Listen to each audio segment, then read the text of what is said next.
نعبد ونصلي على رسوله الكريم أما بعد فأعوذ بالله من الشيطان الرجيم بسم الله الرحمن الرحيم السلام علیکم ورحمۃ اللہ وبرکاتہ. Today our topic is نماز. ہم سب اپنی زندگی میں نماز کو ادا کرتے ہیں اور ہمیں حکم بھی دیا گیا کہ دن میں 5 مرتبہ نماز ادا کرنی ہے، وقت نماز کی پابندی کرنی ہے، نماز کو ادا کرنا ہے. دن 5 نمازیں فرض ہیں: فجر، ظہر، عصر، مغرب، عشاء. لیکن کبھی آپ نے سوچا ہے کہ نماز کا مطلب کیا ہے؟ نماز کا جو ترجمہ ہے وہ کیا ہے؟ مقصد تو ہمیں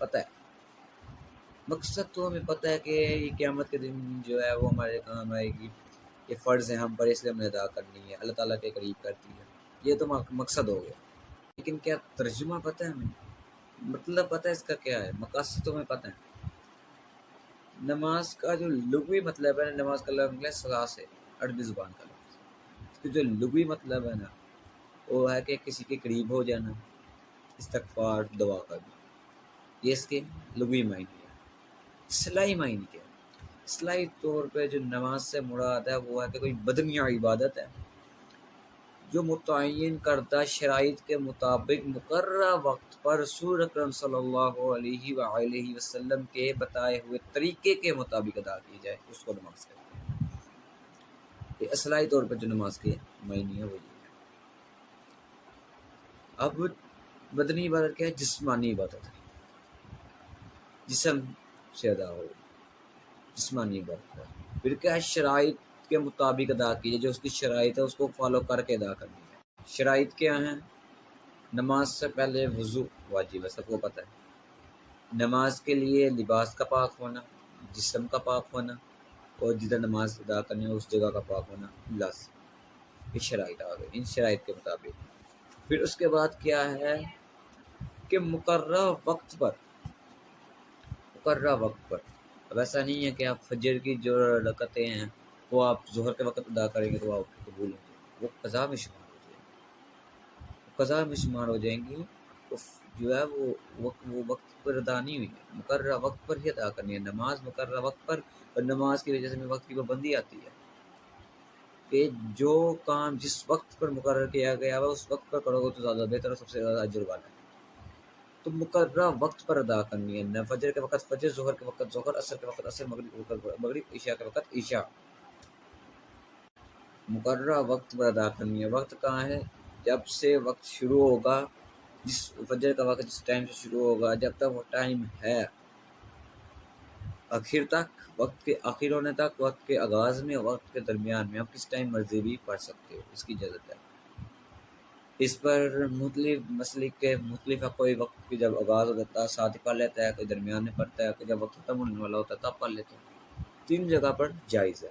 لیکن وقت کی پابندی اس وقت کی جو لمٹ ہے اس کے اندر ہی کرنی، لمٹ کراس نہیں کرنی. لمٹ کے اندر ہی جو ٹائم ٹیبل ہے، جو ٹائم ہمارے پاس آ رہا ہے ایک نماز کو، اس کے اندر ہی ادا ہونی ہے. تو وقت کی پابندی کے ساتھ نماز ادا ہوتی ہے. اس کے بعد ہے جی رسول اکرم صلی اللہ علیہ وآلہ وسلم کے بتائے ہوئے طریقے کے مطابق ادا کرنا. اب رسول اکرم صلی اللہ علیہ وآلہ وسلم کا جو طریقے وہی فالو ہو رہے ہیں. آپ صلی اللہ علیہ وآلہ وسلم نے رفع الیدین بھی کیا، وہ کرتے ہیں، ٹھیک ہے. آپ صلی اللہ علیہ وآلہ وسلم نے ناف پر ہاتھ باندھے، وہ بھی ایک مسئلہ کرتا ہے. آپ صلی اللہ علیہ وآلہ وسلم نے ہاتھ چھوڑ کر بھی نماز پڑھی، 2 جگہ پر بات ملتی ہے، اس پر بھی جو ہے وہ بھی ایک مسئلہ کرتا ہے. تو جو آپ صلی اللہ علیہ وآلہ وسلم کی سنت مبارکہ ہیں وہ تینوں محفوظ ہیں.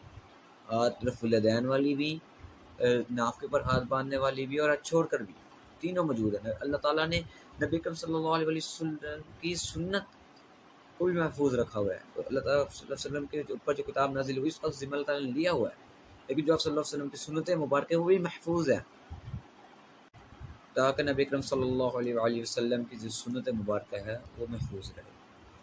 اس میں تینوں مسئلے کے جو ہے نا تینوں چیزیں پوری ہو رہی ہیں. ہاتھ چھوڑ کر بھی، ٹھیک ہے، رفع الیدین بھی، اور ناف کے اوپر ہاتھ باندھ کر بھی، وقت کے آغاز میں، وقت کے درمیان میں، وقت کے آخر میں سنتیں مکمل ہو رہی ہیں، مسلک بن گئے ہیں. اس لیے لڑائی کا کوئی فائدہ نہیں ہوتا. تینوں کے پاس جو ہے وہ دلائل، سب کے پاس دلائل موجود ہے. اور حدیث بھی موجود ہے، تو لڑائی کا کوئی فائدہ نہیں۔ تو یہ نماز کی ڈیفینیشن تھی کہ ایک بدنی عبادت ہے متعین کردہ شرائط کے مطابق مقررہ وقت پر رسول اکرم صلی اللہ علیہ وآلہ وسلم کے بتائے ہوئے طریقے کے مطابق ادا کی جائے، وہ نماز ہے۔